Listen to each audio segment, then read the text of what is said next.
아멘.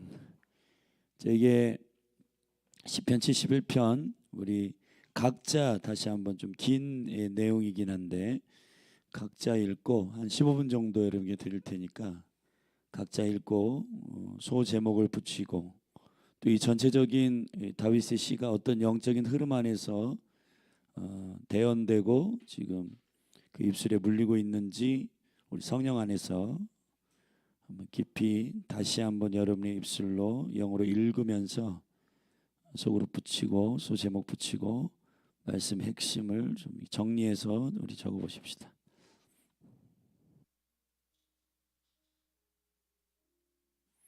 자, 우리 같이 나눠 보십시다.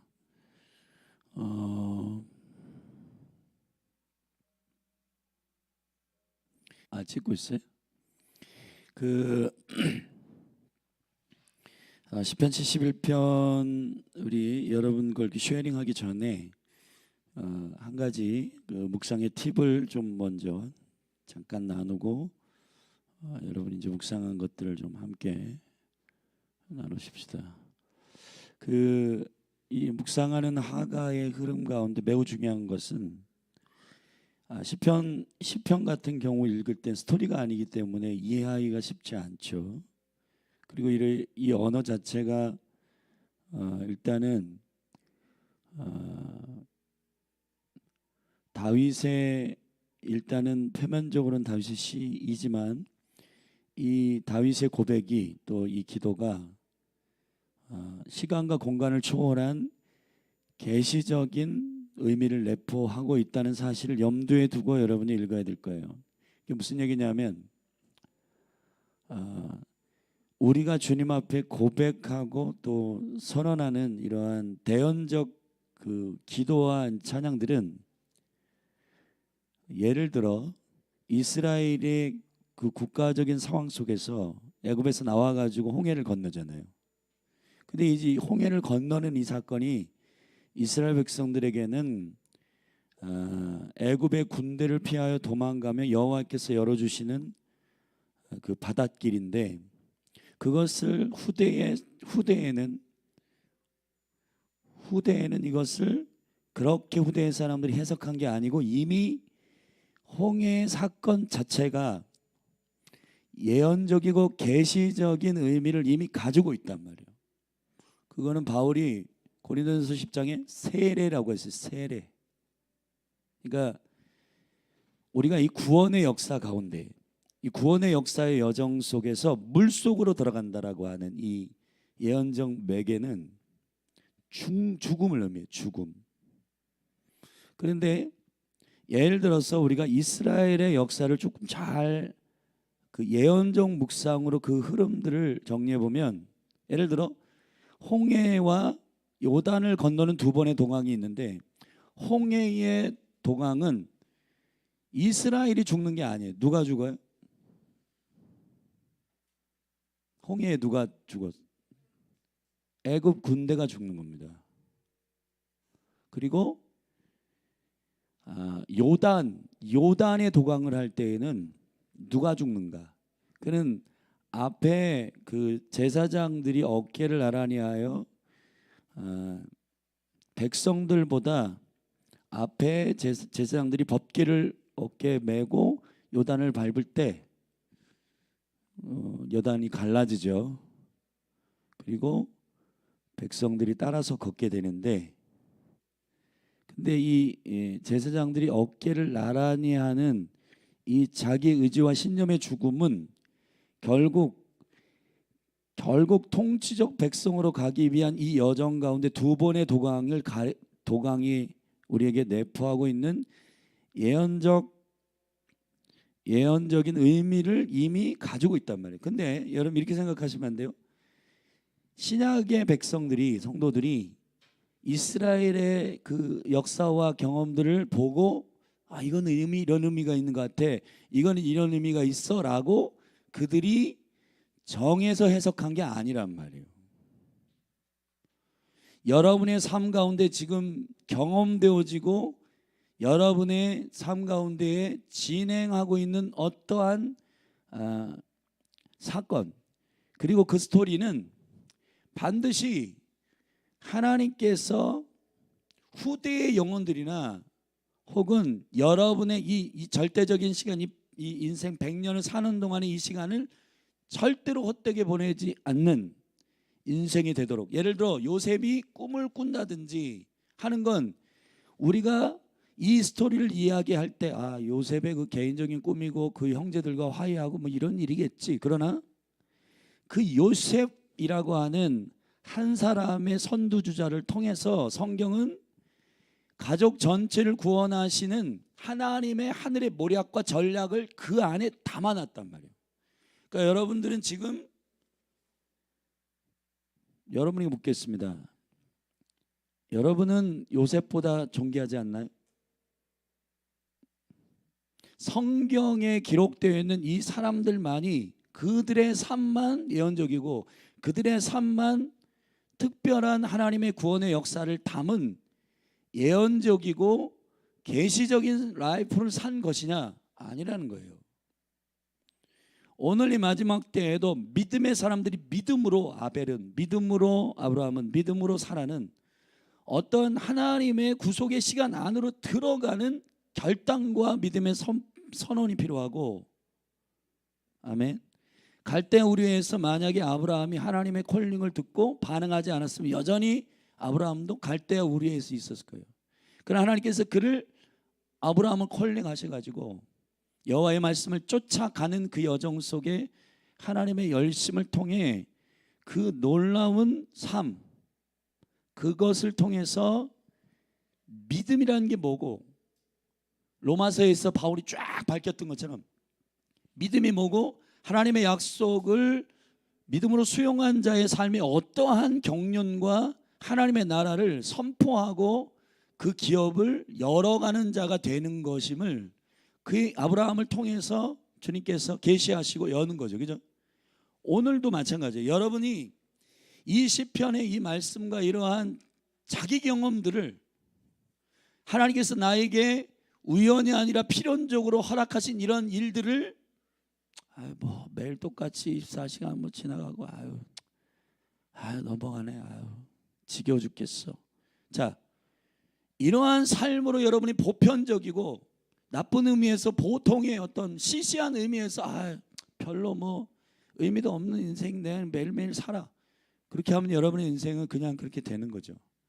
그러나 날마다 주의 음성을 잘 예민하게 듣고 그 인생의 여정들을 가치를 부여하고 주님께서 이 그리스도를 증거하기 위한 나의 삶을 어떻게 인도하시는지에 대한 지혜와 총명의 분별로 잘 해석하고 그 삶들을 순종함으로 한 발 한 발 워킹할 때, 그거를 시편에서는 복 있는 자라고 하는데, 아쉐르, 걷는 겁니다. 오늘도 여러분이 24시간을 하나님께서 여러분에게 허락하셔서 걷는 거죠. 근데 이게 내가 어떠한 경로를 통해서 이 발을 내딛느냐의 문제는 여호와의 말씀이 내 발의 등이요 내 길의 빛이니다. 자, 이 오른발을 여기다가 내딛든 여기다 내딛든 이거 완전히 다른 인생이 될 텐데, 말씀을 우리가 묵상한다라고 하는 것은 이런 차원에서의 역사적이고 계시적인 라이프를 오늘 살기를 원하는 여러분들 안에서의 매우 심각하고도 중요한 결정이어야 하는 거예요. 아멘. 그래서 제 마음이 이렇게 막 부글부글 끓는 거는 묵상 없이 하루를 시작한다. 자, 여러분 한번 생각해 보십시다. 일어나서 눈 비비고 오늘 또 비가 오는구나, 뭐 오늘도 어제 똑같은 날인데 오늘은 그냥 집에서 영화나 몇 번 때리고 그냥 놀자, 뭐 전혀 하나님 나라에 연결되지 않는 그러한 예민하지 않는 시간들을 그냥 본인의 의미대로 결정을 사는 거죠. 그러나 아침에 일어나서 주의 인자하심을 찬양하고 이 말씀을 쫙 읽었어요. 오늘 2022년 4월 14일에 시편 71편을 우리에게 주고자 한 이 계획은 어제 저녁에 우리 시편 1편이나 이 사람들한테 줘서 좀 묵상시키가? 저는 그렇게 믿지 않습니다. 아모스 9장이 사도행전 15장에서 그 엄청난 이방의 선교의 역사의 틀을 바꾸는 사도들이 뭔가 성령님께 깨달아서 그 말씀을 선언하게 된 대언적인 선언은 선교의 역사를 바꾸는 강력한 혁명이었고, 그러한 현장들을 여러분들이 오늘 하나님께서 여러분에게 주어졌는데 그 인생을 살지 못한다는 건 얼마나 억울해요. 여러분 이런 거 생각해 보셨어요? 내가 오늘 시편 71편을 묵상해서 여기서 경험하게 하신 어떤 말씀이, 예를 들어 고민전 사람이 오늘 학생들을 만날 텐데 그 학생들에게 이 깊은 시면으로부터 생수의 강을 깨달은 것들을 강의하면서 툭 내뱉었는데, 누군가는 그 강의를 듣는 현장에서 빌레그레함이 나올 수도 있고, 그 한마디의 말을 듣는 어떤 영혼이 그 인생 전체를 통째로 주님 앞에 드리는 강력한 전환이 있을 수 있는 그러한 영광스러운 영적인 무기를 오늘 이 아침에 우리가 먹는 거예요. 그렇죠? 그런 차원에서 우리가 이 말씀을 침노해야 된단 말이에요. 자, 여러분들에게 장황하게 설명했는데 이거는 더 장황하게 설명해도 부족함이 없는 것이라고 생각합니다. 자, 그런 의미에서 시편 71편을 우리에게 오늘 주셨어요. 할렐루야. 이게 얼마나 놀라운 일이에요. 그러니까 오늘 내가 5장씩 읽어야 돼. 이러한 나에게 할당으로 치부하지 말고 나에게 예언적 운명으로 주어진 이 말씀을 1.1획도 내가 놓치지 말아야 되겠다라고 하는 갈망 안에서의 말씀 묵상이 이루어지기를 여러분에게 바라는 거예요. 마음가짐 자체가 달라진, 그래서 마음을 지키는 것은 생명의 근원이 예에서 나오기 때문에 내가 오늘 어떤 마음으로 이 말씀을 대하느냐는 여러분의 인생을 바꾸고, 여러분과 관련 있는 기업된 자녀들, 여러분의 남편, 아내, 그리고 여러분이 목양하는 모든 영혼들의 운명이 바뀌는, 그들의 목양과 그들을 위로하는 그 차원이 바뀌는 역사란 말이에요. 아멘. 자, 그래서 묵상할 때 이 마음을 항상 갈망함으로 가지고, 그러니까 아침에 묵상을 안 하면 내가 한 로또를 당첨받았는데 100억을 내가 수령하지 않은 듯한 마음을 가지라 말이에요. 이게 적당한 비유인지 모르겠지만은 100억을 여러분들이 포기해 본 적이 없으니까 그런 마음이 어떤 건지 잘 모르겠지만, 일단 그거보다 훨씬 더 아쉬운, 할렐루야. 너무 좋겠어요. 네. 자, 이제 성경을 조금 보편적으로 이걸 어떻게 우리가 이해할 것인가에 대한 기준을 제가 이제 마지막으로 여러분에게 좀 함께 나누고 마무리합시다. 시편 71편은 일단 다윗의 시편이에요. 표제어가 없긴 하지만은 조금만 우리가 읽어보더라도 다윗의 시편이고, 사실은 조금 더 이거를 달리 다른 방향으로 연구해 보면 그 아들 요나답에게 주는, 이게 다윗이 늙어서 그 아들에게 나는 이러한 믿음으로 살았다라고 하는 것을 유언은 아니고 어떤 인생을 정리하면서 하나님 앞에서 나는 이런 인생을 살았는데 너도 이렇게 하나님 갈망하는 이런 삶이 되면 좋겠다라고 하는 아들에게 주고자 하는 그런 시편으로서의 기록이에요. 시편. 그러니까 여기서 인생의 어렸을 때나 모태에 있을 때나 늙을 때나 백수일 때나 이런 얘기를 하는 거는 다윗이 가장 인생의 마지막 부분에서 성령님이 그에게 임하여 하나님이 어떤 분이신지를 고백하고, 그리고 후대의 자기의 자녀들에게, 영적 자녀들에게 너희들도 이와 같은 주님과의 친밀한 고백과 찬양 가운데 삶에서 승리하며 살아가도록 찬양한 고백의 기도의 시편이다. 자, 이 전제의 이해를 가지고 보면 다윗이 지금 인생의 후반부 마무리하는 그 시점쯤 인생 전체를 이렇게 종합해서 내가 모태에 있을 때, 예를 들어서 5절에 보면 어릴 때부터, 6절에 모태에서부터, 9절에 늙을 때에, 20절에 백수가 될 때에도, 뭐 이런 이런 표현들은 사실은 인생을 다 살아간 다윗에게만 풀어지는 인생의 지혜이고, 또 그 가운데서 하나님께서 그에게 인생의 시시각각 1절에서 고백하잖아요. 여호와여 내가 주께 피하오니 나로 영영이 수치를 당게 마소서. 3절 주는 나의 무시로 피하여 거할 바위가 되소서. 그러니까 이게 항상 나의 인생 가운데 함께 하셨던 주님의 그 놀라운 그 개입이 이 자녀들에게도 이 은혜와 믿음의 유업을 이들이 경험할 수 있도록 간절한 심령을 가지고 주님께 고백하지만 이 고백이 다음 세대 후대에게도 고스란히 믿음의 영적 유업으로 전달되도록 하는, 이거 이해되시죠? 그런 배경을 가지고 있는 시편이에요.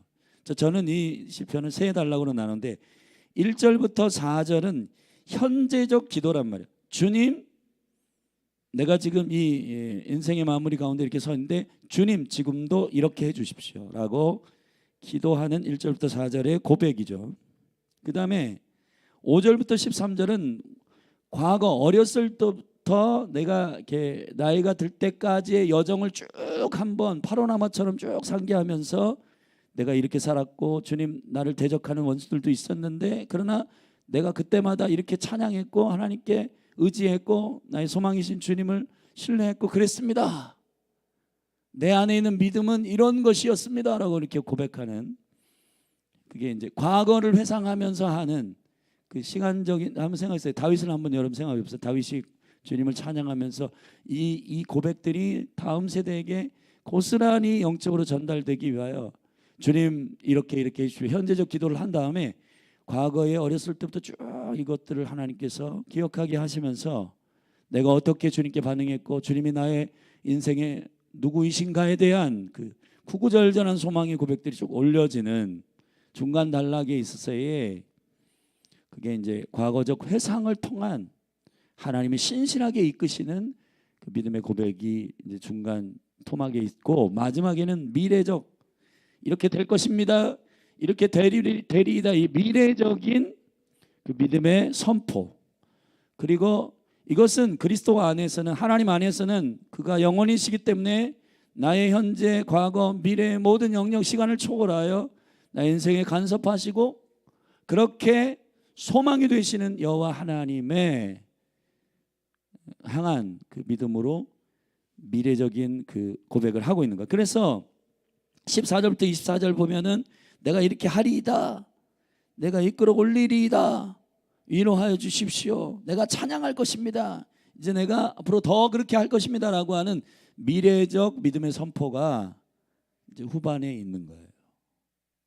자, 이 영역 안에서 우리가 이제 시편 71편을 구조적으로 이해했다면 여기서 저는 여러분들에게 조금 그 레마적 그 예언적인 그 관점을 가지고 볼 때 여러분이 이제 하나님이 누구이신가에 대한 표현이 여기에 찾아보면은 굉장히 우리의 영을 울리는 주옥과 같은 다윗의 예언적 시가 막 우리 레마 안에 이제 일어날 텐데, 저는 오늘 성령님께서 다윗의 인생 가운데 있었던 그 원수들의 성향이 어떤 것들인가, 여기 보면 다윗이 표현하고 있는 그 인생 가운데 자기를 공격하고 그리고 고난 가운데 그를 괴롭혔던 자들이 다양하게 표현되는데, 예를 들자면은 4절에 보면 이렇게 돼 있죠. 나의 하나님이여 나를 악인의 손, 이 악인이라는 것은 이제 원어로 보면 라샤라는 말인데, 라샤 원래 악은 라예요, 라. 근데 라샤라는 말은 그 악을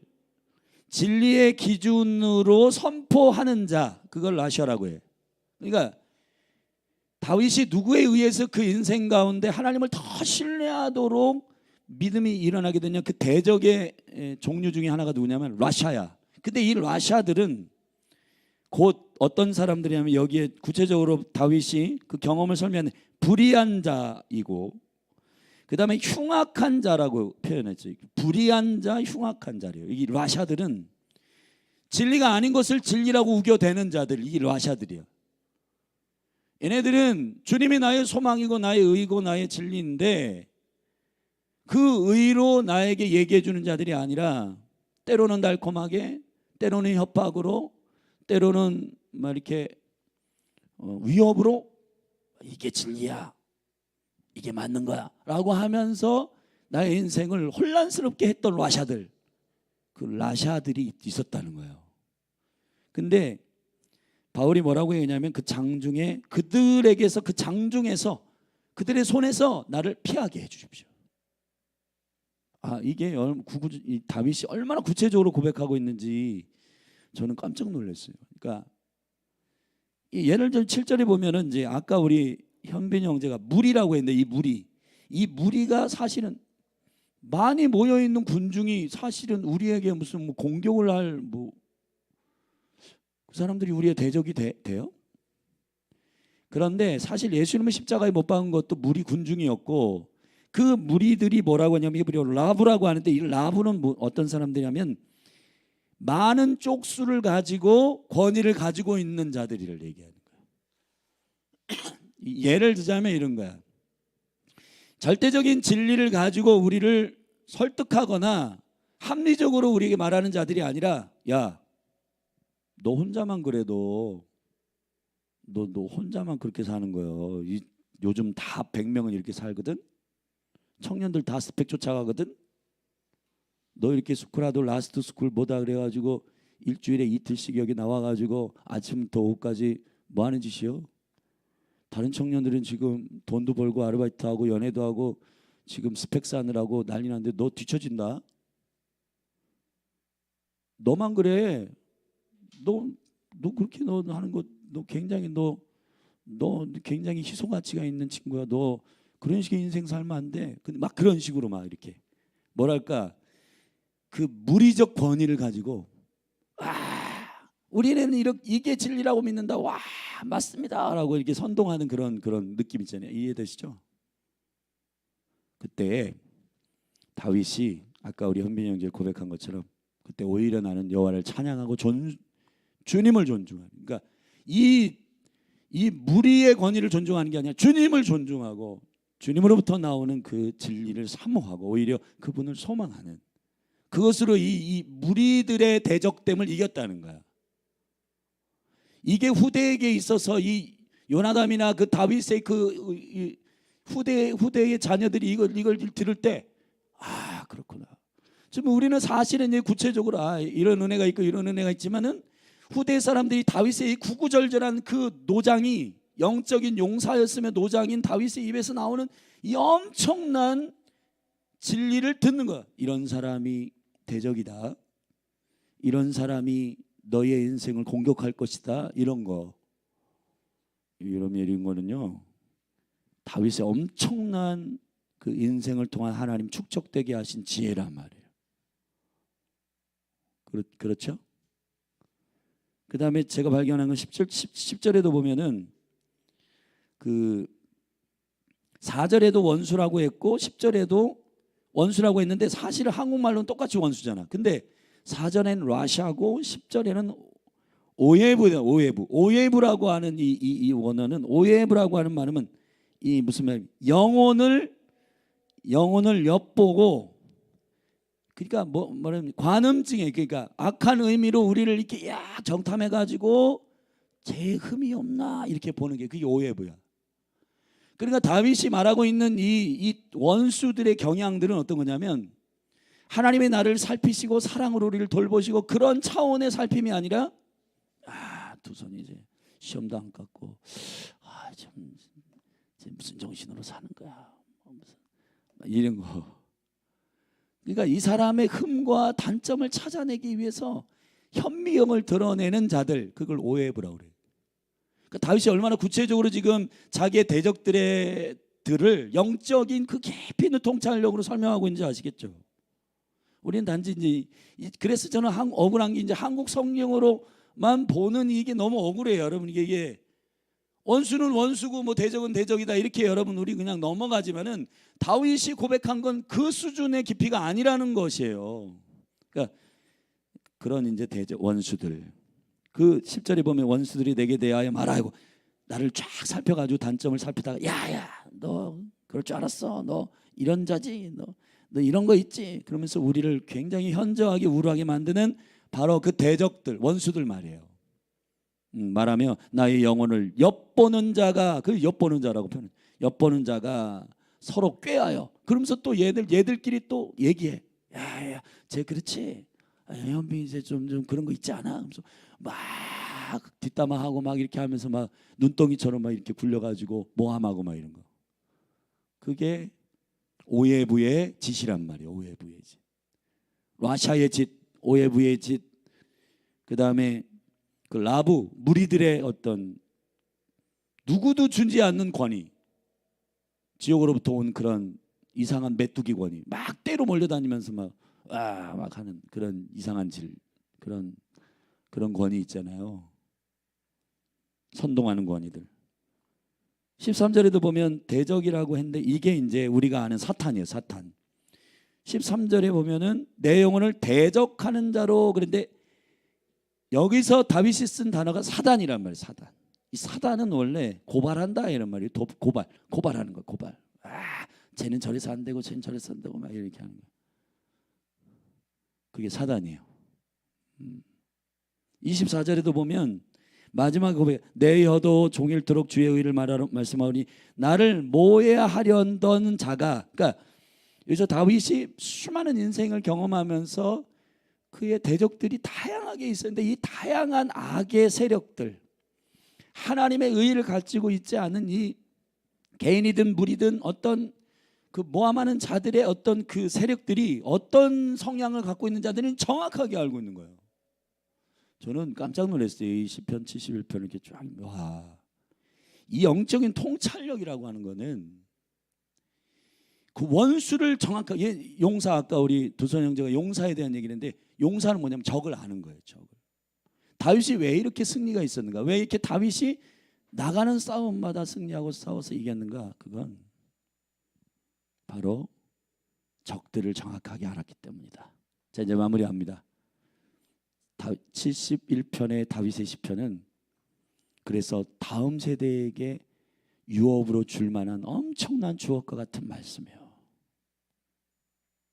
너희들 이렇게 대적자들이 있고 하나님을 어떻게 의지함으로 돌파하는지를 유언처럼 써놓은 이 71편을 다음 세대에게, 그래서 어린이 주일날 이런 시편을 딱 써가지고 다음 세대에게 쫙 우리 고전사님이 영적으로 딱 써가지고 어린이들한테 하나씩 선물로 주면은 그 아이들이 그 엄청난 유업으로 받겠지, 그죠?